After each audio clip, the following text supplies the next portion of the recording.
presentes. Bom dia, meu orientador, professor Dr. Ivan Ricardo Carvalho, professora da banca avaliadora, doutora Leonir Terezinha Uri. Agradeço, então, por ter aceito o convite de ser a banca avaliadora. Agradeço, Ivan, também por todas as orientações realizadas, então, durante o período da execução desse trabalho. E hoje eu defendo, então, o meu trabalho de conclusão de curso, onde pesquisei os efeitos da desfolha artificial na produtividade de girassol semeado em época não preferencial. Eu vou fazer uma breve introdução, apresentando também as justificativas e o objetivo do meu trabalho, comentar um pouco sobre a cultura do girassol e suas relações com o meio ambiente, explicando os materiais e métodos utilizados para a realização do experimento, apresentando os resultados e discussões, principalmente da análise de variância, dos agrupamentos, então, dos tratamentos, das correlações lineares, do dendrograma e das regressões múltiplas dos atributos de clima com o rendimento de grãos e, finalmente, a conclusão. A cultura do girassol, então, ela é originalmente uma espécie ornamental, onde o melhoramento genético, então, trabalhou na seleção de plantas que produzissem maiores capítulos e aquênios, visando maior rendimento de grãos, então. É uma espécie de diversas finalidades. Seus primeiros cultivos aqui no Rio Grande do Sul, então, foram registrados na década de 1940, onde não tiveram muito sucesso, principalmente a baixa adaptabilidade, então, das cultivares disponíveis, da baixa produtividade e da alta suscetibilidade a doenças. É uma espécie, então, que possui um sistema radicular agressivo, então, tem uma alta adaptabilidade nos dias de hoje, e ela se encaixa também, então, na rotação de culturas, principalmente pelas suas características morfológicas do sistema radicular. Então, na safra de 2020 e 2021, foi estimado uma área de cultivo de 47,1 mil hectares, com produtividade média de grãos de 1.666 quilos por hectare. Então, pegando os valores médios pagos ao produtor rural, então, da saca de 60 quilos de girassol, com os valores médios do ano de 2016 a 2020, tem um valor médio então, de R$ 67,98. As coberturas de inverno, então, principalmente espécies gramíneas, como as aveias, o centeio, o triticale, muito utilizadas na nossa região, elas não possuem, então, um retorno econômico direto de forma imediata. Então, elas beneficiam indiretamente o próximo cultivo. Já a cultura do girassol, então, além de ter esses benefícios que as plantas de cobertura de inverno têm, ele proporciona, então, um rendimento financeiro direto para o produtor através da comercialização dos grãos produzidos. Então, o estresse, do ponto de vista agronômico e fisiológico, então, ele é caracterizado como uma perturbação de origem biótica ou abiótica causada pelo ambiente nas plantas cultivadas. E dois elementos importantes a respeito do estresse a gente deve considerar, que é a intensidade do estresse e o período de duração desse estresse. Conforme essas variações nessas duas características, então, o dano na produtividade vai ser diferente. Então, realizar uma identificação da fase mais crítica na cultura do girassol para a perda de folhas é interessante, avaliando como que os componentes da produtividade eles são afetados e, além disso, as alterações em algumas características morfológicas importantes para a cultura. Também é interessante fazer correlações entre variáveis de clima e o rendimento de grãos de girassol. Por isso, o objetivo, então, do trabalho foi avaliar o particionamento dos fotoassimilados através da realização de desfolha artificial em diferentes estágios fenológicos da fase reprodutiva do girassol. Sendo o girassol, então, cultivado numa época não preferencial, caracterizado como safrinho, então, coincidentemente, com um período que, aqui na nossa região, pode ter área disponível, principalmente após a saída da cultura do milho na safra. E esse girassol, então, semeado nessa época não preferencial, ele é colhido antes da entrada das culturas de inverno, e aqui na região, principalmente, é utilizado o trigo e a canola. E também como objetivo demonstrar a importância dessa cultura para todo o sistema produtivo, tanto ambiental, para o sistema solo, como do ponto de vista financeiro também para o produtor, como uma alternativa. Um pouco do referencial teórico, então, que eu pesquisei para realizar esse estudo. O girassol ele é uma espécie oleaginosa, então, dicotiledônia de ciclo anual. Pertence à família Asterácea. E o gênero Lianthus, então, ele significa flor do sol. O Lieli significa sol e Anthus, flor. Nesse gênero, então, estão incluídas 49 espécies e 19 subespécies. Dessas 49 espécies, então, 12 são anuais e 37 perenes, originárias das Américas. A taxonomia, então, dessa espécie é um pouco confusa, desse gênero, principalmente pela hibridação natural que ocorre entre espécies com diferentes níveis de ploidia.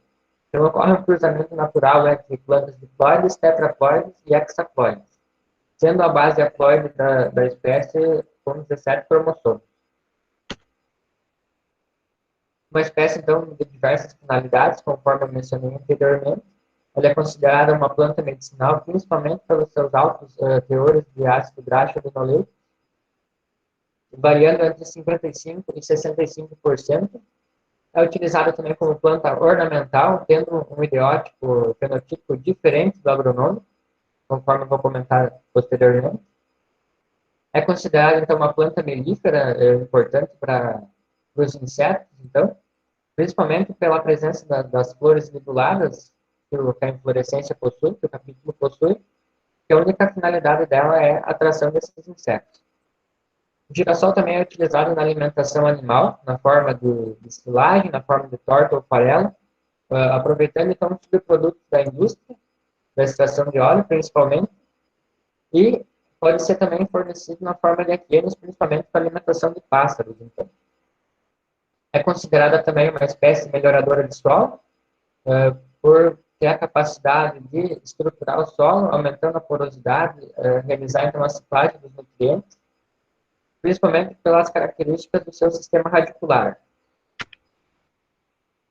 Na safra de 2018 2019, então, foi registrado semeadura de 95,5 mil hectares, comparando com a cultura da soja, então, que é uma outra espécie oleaginosa, que possuiu no ano de 2018 2019, né, na safra, 35,76 milhões de hectares cultivados.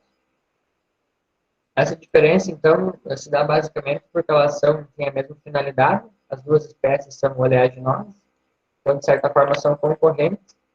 Aqui na região, a soja apresenta uma maior lucratividade em relação ao girassol, e a melhor época de cultivo, então, para o girassol, a mais produtiva, coincide com a época de cultivo da soja. Então, baixas produtividades são observadas no girassol no Brasil, principalmente pelas cultivares presentes no mercado sendo desenvolvidas, então, fora do Brasil, em condições distintas de clima e solo. Ela apresenta, então, o girassol uma potencialidade como segundo cultivo, e a pesquisa é um fator-chave, então, para o desenvolvimento da espécie na região. A respeito das características morfológicas, então, dessa planta, ela possui um sistema radicular pivotante, considerado bastante agressivo, tem um crescimento inicial bem rápido, inclusive a literatura cita que o crescimento radicular é mais rápido que da parte aérea. Esse sistema radicular, então, é composto por um eixo principal e raízes secundárias, então, que possibilita a cultura explorar um grande volume de solo e em profundidades maiores profundidades do perfil do solo. Quando a literatura cita que o potencial de profundidade das raízes do girassol chega até 2 metros, né, variando conforme as condições químicas e físicas do solo, porém, cerca de 80% a 90% dessas raízes ficam situadas nos primeiros 10 centímetros do perfil do solo. O caule, então, é do tipo herbáceo, uma haste, né, ereta, tem crescimento vigoroso em formato cilíndrico, bastante pubescente. Nas variedades comerciais, então, o ideótipo agronômico é que ela não possua ramificações, então, sendo o ideótipo agronômico que ele seja também resistente a ponto de sustentar o peso do capítulo. Em períodos frios, então, pode estimular o surgimento de ramificações laterais com terminação floral indesejadas, porque elas não têm potencial produtivo e acaba prejudicando a produtividade da planta. As folhas, então, no estágio fenológico do V4 a V8, elas são opostas, e a partir dessas, então, são alternadas de forma espiralada. As folhas possuem também um formato cordiforme, tem pecíolos e um grande número de tricomas.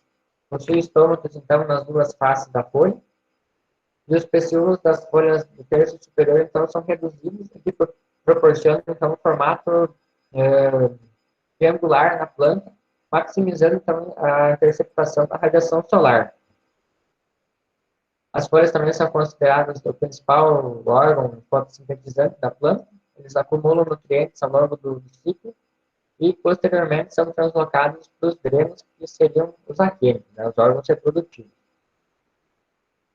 A falta de chuvas, então, ela acarreta uma senescência antecipada dessas folhas, consequentemente, reduzindo a produtividade e a qualidade do aquênio, principalmente no que se diz respeito ao teor de óleo. A inflorescência do girassol, então, ela é um capítulo, e ela se origina, então, a partir da diferenciação da gema apical. Esse capítulo, então, possui dois tipos de flores, sendo as liguladas, que são estéreis, de cor amarela, que ficam situadas na extremidade do capítulo, e sua principal função, então, é a atração de insetos polinizadores. Essa polinização realizada pelos insetos, então, é essencial para a produtividade, tendo em vista o tamanho do grão de pólen, que é pouco polinizado pelo vento. Então, os insetos têm papel importante na polinização e fecundação das flores de girassol. O outro tipo de flores, então, são as flores tubulares, que são anógamas e férteis, né? Possuem um fenômeno chamado protandria, que é o amadurecimento das anteras ocorrer antes do estígma, então não ocorre a autofecundação. E o tempo entre a polinização, a fertilização e a fecundação ocorre em cerca de 24 horas. As abelhas, então, são chave nesse processo de polinização e a presença desses insetos pode gerar, então, um incremento na produtividade em lavouras de girassol. Então, aqui temos fotos dos girassóis do experimento, então, onde podemos observar insetos polinizadores nos capítulos. Aqui, então, temos uma representação de uma inflorescência, de um capítulo, onde possui as flores liguladas, amarelas na extremidade do capítulo, e as tubulares férteis no centro do capítulo. E os aquênios, que são o fruto do girassol. Tendo esse fruto, então, composto por casca e pela amêndoa, que varia em proporções de acordo com a cultivar. Também são produzidas sementes oleosas, conforme a cultivar, possuem a casca bem aderida, destinadas à extração de óleo, e as cascas mais fibrosas, destinadas à alimentação animal. Como foi citado anteriormente, então, é rico em ácido graxo linoleico, que é um ácido graxo não produzido pelo corpo humano e essencial para a vida. Então, os aquênios da extremidade do capítulo, das bordas, eles possuem um tamanho maior, principalmente pelo maior espaço de desenvolvimento e pelo maior período de enchimento de aquênios, por eles serem formados antes do centro do capítulo.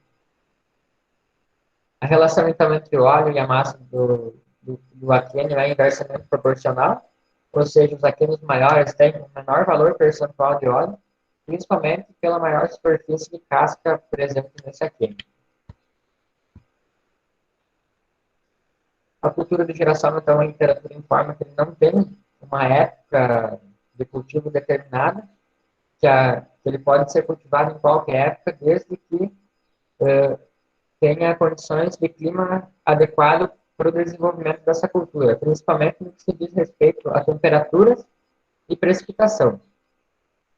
Porém, os melhores resultados de produtividade do estado de Rio Grande do Sul vão de 15 de julho até o final de agosto, segundo Castro. É uma cultura rústica de grande plasticidade, então ela pode ser cultivada no Brasil inteiro, desde o Rio Grande do Sul até Roraima.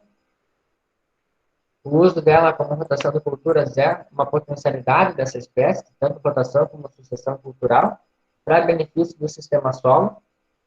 E, segundo Cadorim, a época de semeadura que responde positivamente, então, aqui para o nosso estado, é o mês de outubro. A fenologia da cultura, então, são as alterações na morfologia e na fisiologia dessa planta, que ocorrem desde a semeadura